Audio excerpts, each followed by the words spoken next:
जिस प्रकार से अंग्रेजों ने भारत पर राज्य किया था, हमें लगता है कि हमारा देश सदैव से ही ऐसे ही कमजोर, पिछड़ा और ऐसे ही असहाय लोगों की तरह था। लेकिन ऐसा नहीं था। राष्ट्र कोई भी हो, छोटा हो या बड़ा हो, देखो उन्नति की ओर तभी जाता है जब वहाँ के लोग अपनी जिम्मेदारियों को समझे। चाहे वर्ग छोटा हो, बड़ा हो, किसी की स्थितियां परिस्थितियां कैसी भी हो, हमें रुकना नहीं चाहिए। एक राष्ट्र को चलाने के लिए किसी एक व्यक्ति के ऊपर कोई जिम्मेदारी नहीं होती। जिम्मेदार हर व्यक्ति होता है जो वहाँ पर होता है। बात करें 18वीं सदी, तो 18वीं सदी आते आते भारत में छोटे बड़े देसी और विदेशी बहुत सारे राज्य स्थापित हो चुके थे।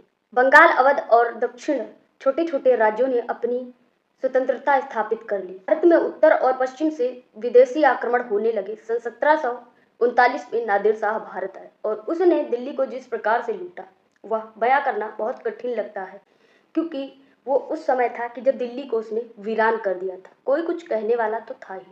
और नादिर शाह के आक्रमण के बाद जैसे मुगलों की जड़ें एकदम से हिल गई या फिर उखड़ ही गई थी और उनका अस्तित्व लगभग समाप्त ही हो गया था। 1761 में अहमद शाह अब्दाली आया, जिसने मराठों को लगभग समाप्त ही कर दिया था। उसके बाद देश में कोई ऐसी शक्ति नहीं बची थी जो देश को एकजुट करके और इस देश को उत्थान की ओर लेकर जाती। इसके बाद शुरू होता है एक नया खेल। मुगलों की हार और मराठों का अस्तित्व खत्म होने के बाद छोटे बड़े राजा आपस में लड़ते गए और अपने अस्तित्व को खत्म करते गए, और वहीं ईस्ट इंडिया कंपनी ने खुद को सर्वश्रेष्ठ बनाकर यहाँ पर अपना प्रभुत्व कायदे से स्थापित कर लिया। अब क्या था कि विदेशी कंपनी भारत के राजनीतिक मुद्दों में भी अपना हस्तक्षेप करने लगी थी। उन्हें पता था कि भारत में राजनीतिक मुद्दों में अगर वे घुस जाएंगे तो वे यहाँ पर डटकर शासन कर सकते हैं।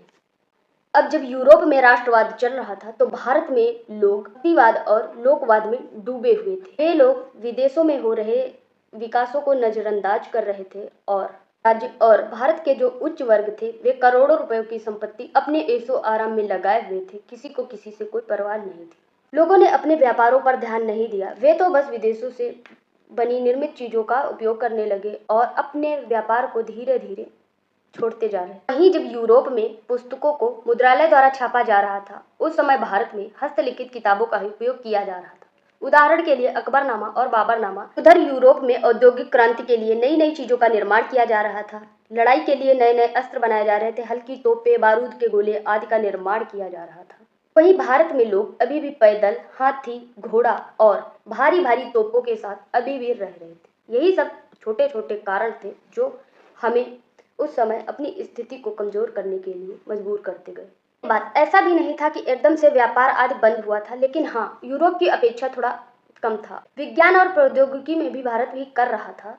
मशीनों का कोई इस्तेमाल नहीं किया गया। कारीगर सरल और छोटे छोटे हथियारों से, औजारों से अपना काम करते रहे। नतीजा यह रहा कि पश्चिमी देशों की तरह यहाँ के व्यापारी अपने व्यापार को आगे बढ़ाने के लिए छोटे छोटे अस्त्रों, शस्त्रों, औजारों की तरह उतना संगठित नहीं हो पाए और वे व्यापार को उतना आगे स्तर तक नहीं ले जा पाए।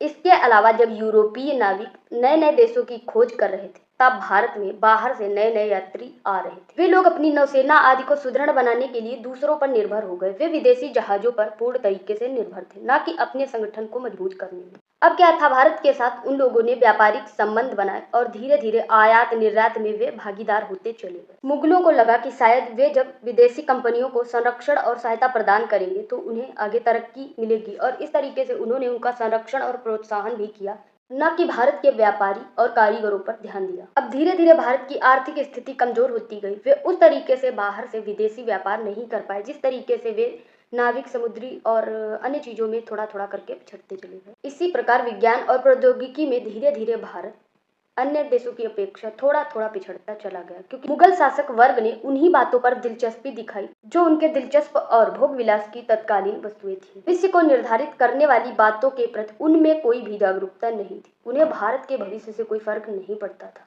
अब इसके भी दूरगामी परिणाम हुए। भारत 200 वर्षों तक गुलामी जंजीरों से जकड़ा हुआ था।